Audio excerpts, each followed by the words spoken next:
Assalamualaikum warahmatullahi wabarakatuh. Perkenalkan, saya Desi Rahmadani, NIM 1805366, jurusan Pendidikan Ekonomi, Universitas Negeri Padang.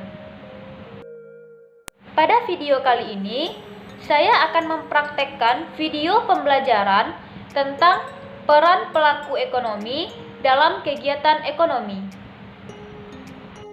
Untuk materinya, KD yang akan saya bahas yaitu mendeskripsikan peran pelaku ekonomi dalam kegiatan ekonomi dengan 3 indikator. Yang pertama, mendeskripsikan konsep produksi yang terdiri dari pengertian produksi, faktor-faktor produksi. Yang kedua, mendeskripsikan konsep distribusi, yaitu pengertian distribusi dan faktor-faktor distribusi. Dan indikator yang terakhir atau yang ketiga adalah mendeskripsikan konsep konsumsi, yaitu pengertian konsumsi dan faktor-faktor konsumsi. Assalamualaikum warahmatullahi wabarakatuh. Selamat pagi anak-anak. Alhamdulillah, pada hari ini kita masih bisa bertemu untuk melakukan pembelajaran ekonomi. Sebelum memulai pelajaran hari ini, marilah kita berdoa terlebih dahulu sebagai ucapan syukur kita atas kehadiran Allah Subhanahu wa Ta'ala. Berdoa dimulai. Baik, selanjutnya Ibu akan mencek kehadiran anak-anak semua pada hari ini. Yang pertama, Ahmad. Yang kedua, Betty. Yang ketiga, Cindy dan Zaki. Alhamdulillah, semuanya hadir pada hari ini ya. Untuk selanjutnya, Ibu berharap anak-anak Ibu semua dalam keadaan sehat agar kita tetap bisa memulai pembelajaran secara efektif dan efisien. Pada minggu kemarin, Ibu sudah memberikan sedikit gambaran tentang apa materi yang akan Ibu sampaikan pada hari ini. Apakah anak-anak Ibu ada yang tahu apa materi kita pada hari ini? Ya, materi kita pada hari ini adalah peran pelaku ekonomi dalam kegiatan ekonomi. Nah, lalu apakah ada yang tahu apa itu peran pelaku ekonomi atau apa itu kegiatan ekonomi? Ibu berharap anak-anak Ibu sudah belajar di rumah sebelum memulai pembelajaran kita pada hari ini ya. Nah, jadi kegiatan ekonomi itu adalah suatu kegiatan yang dibutuhkan oleh manusia untuk menunjang kebutuhannya dalam memenuhi kebutuhan sehari-hari. Jadi kegiatan ekonomi itu ada beberapa. Yang pertama ada proses produksi, distribusi, dan juga konsumsi. Seperti anak-anak Ibu sekarang yang memerlukan makan untuk memenuhi kebutuhannya itu termasuk dalam konsumsi. Jadi pembelajaran kita hari ini sangat bermanfaat untuk kehidupan kita sekarang dan untuk kedepannya.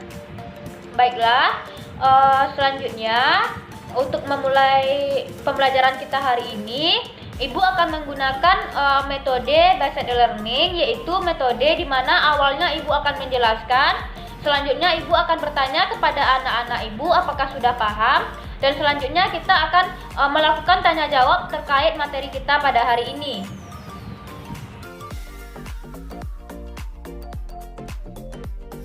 Baik, langsung saja kita masuk ke pembelajaran kita pada hari ini. Ibu harap anak-anak Ibu sudah membaca materinya di rumah ya. Baik, sekarang Ibu akan mengulang materinya, yaitu tentang peran pelaku ekonomi dalam kegiatan ekonomi. Nah, sebelumnya tentu saja Ibu harus menjelaskan terlebih dahulu apa itu kegiatan ekonomi. Jadi, kegiatan ekonomi adalah aktivitas ekonomi yang dilakukan oleh manusia untuk memenuhi kebutuhan hidupnya sehari-hari. Jadi, bisa dibilang bahwa kegiatan ekonomi adalah suatu kegiatan yang sangat penting untuk keberlangsungan hidup kita. Misalkan saja, kita mengonsumsi nasi dalam sehari-hari. Jadi awalnya nasi tersebut dikonsumsi oleh produsen, lalu akan didistribusikan oleh distributor, dan kita sebagai konsumen akan mengkonsumsi nasi tersebut. Jadi bisa diketahui bahwa ada 3 aktivitas dalam kegiatan ekonomi. Yang pertama, produksi. Aktivitas yang kedua yaitu distribusi, dan aktivitas yang ketiga adalah konsumsi. Masuk kepada aktivitas yang pertama yaitu aktivitas produksi. Jadi, apa itu aktivitas produksi? Aktivitas produksi adalah kegiatan yang dilakukan untuk menghasilkan barang atau jasa yang dibutuhkan oleh masyarakat untuk menunjang kehidupannya. Jadi, aktivitas produksi adalah aktivitas yang sangat penting dalam suatu kegiatan ekonomi, karena jika tidak ada aktivitas produksi, maka tidak akan ada aktivitas distribusi ataupun konsumsi. Jadi, produksi adalah satu hal yang penting atau hal yang utama dalam memulai suatu kegiatan ekonomi. Nah, setelah anak-anak ibu memahami tentang apa itu produksi, selanjutnya kita masuk kepada faktor-faktor produksi. Jadi, apa saja itu faktor-faktor produksi? Faktor-faktor produksi terbagi atas 4. Yang pertama yaitu sumber daya alam. Yang kedua adalah tenaga kerja atau sumber daya manusia. Yang ketiga adalah modal. Dan yang keempat adalah keahlian. Nah, supaya lebih paham, Ibu akan menjelaskan satu-satu faktor-faktor produksi.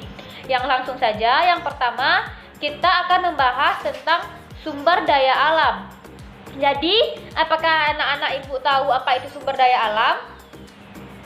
Ya, sumber daya alam adalah dengan adanya sumber daya alam tersebut, maka dapat menghasilkan suatu produk, yang mana dengan adanya produk tersebut, maka bisa digunakan untuk memulai produksi atau untuk kegiatan produksi. Selanjutnya yaitu yang kedua, sumber daya manusia atau tenaga kerja. Nah, kita tahu bahwa semua kegiatan tidak akan bisa berjalan dengan lancar jika tidak ada penggeraknya. Jadi, bisa dikatakan bahwa manusialah yang akan menjadi penggerak kegiatan ekonomi. Yang ketiga adalah modal. Jadi, modal adalah suatu kebutuhan awal yang dibutuhkan sebelum memulai kegiatan produksi. Yang keempat yaitu keahlian, di mana maksud dari keahlian di sini yaitu manusia dituntut untuk mempunyai keterampilan atau keahlian khusus agar terjadi inovasi atau pembaharuan dalam setiap proses produksi. Nah, aktivitas yang kedua adalah aktivitas produksi. Jadi, apakah itu distribusi?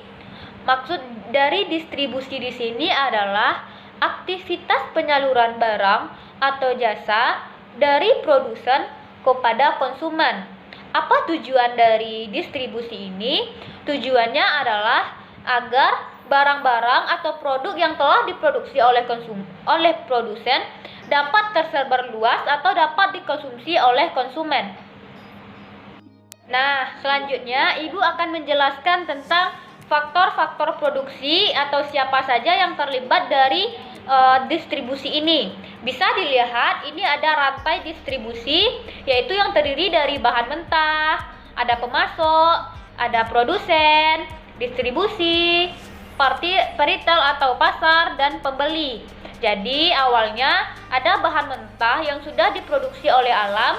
Selanjutnya pemasok akan memberikan bahan mentah tersebut kepada produsen agar produsen bisa mengolah bahan mentah tersebut menjadi sebuah produk, dan produk yang telah dihasilkan selanjutnya akan didistribusikan atau disalurkan oleh distributor kepada peritel atau pasar.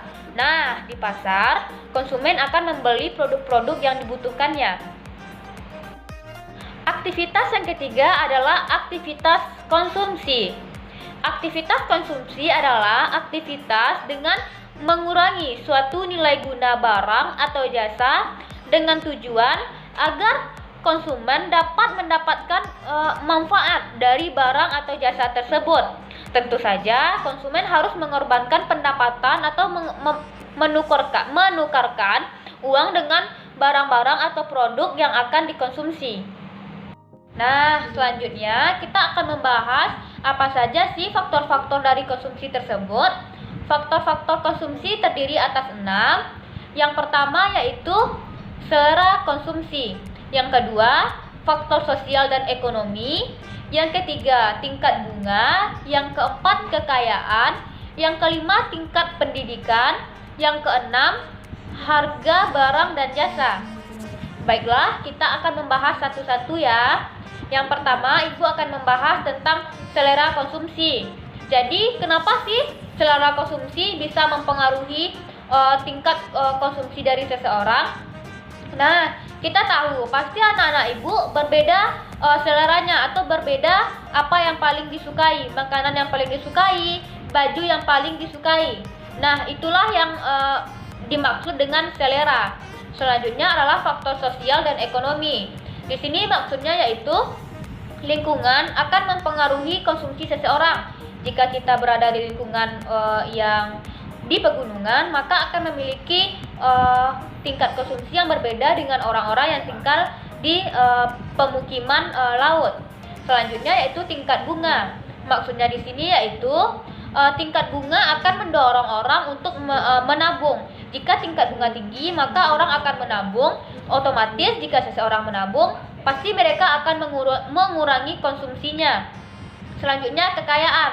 Nah, di sini sudah jelas bahwa jika kita memiliki lebih kekayaan, maka tentu saja konsumsi kita juga lebih tinggi daripada orang yang memiliki kekayaan yang sederhana.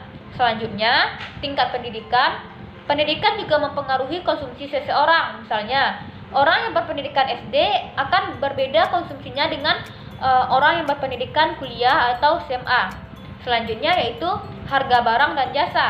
Maksudnya di sini yaitu semakin tinggi harga barang, maka semakin rendah tingkat konsumsi orang terhadap barang tersebut. Dan sebaliknya, jika harga barang tersebut rendah, maka orang-orang akan lebih banyak mengkonsumsi barang tersebut. Setelah menjelaskan materi kita pada hari ini, apakah ada dari anak-anak Ibu yang kurang mengerti atau masih ingin ada yang ditanyakan tentang terkait materi kita pada hari ini? Baik, jika tidak ada, Ibu akan memberikan tugas kepada anak-anak Ibu agar anak-anak Ibu tetap bisa belajar di rumah dan lebih memahami materi yang Ibu sampaikan pada hari ini.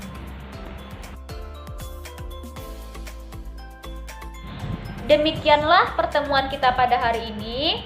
Ibu mohon maaf jika ada kesalahan atau kekurangan. Baiklah, mungkin hanya sekian. Terima kasih kepada anak-anak Ibu yang sudah memperhatikan dari awal sampai akhir. Assalamualaikum warahmatullahi wabarakatuh. Hanya sekian video pembelajaran yang dapat saya sampaikan pada praktek video kali ini. Terlebih dan terkurang saya mohon maaf. Assalamualaikum warahmatullahi wabarakatuh.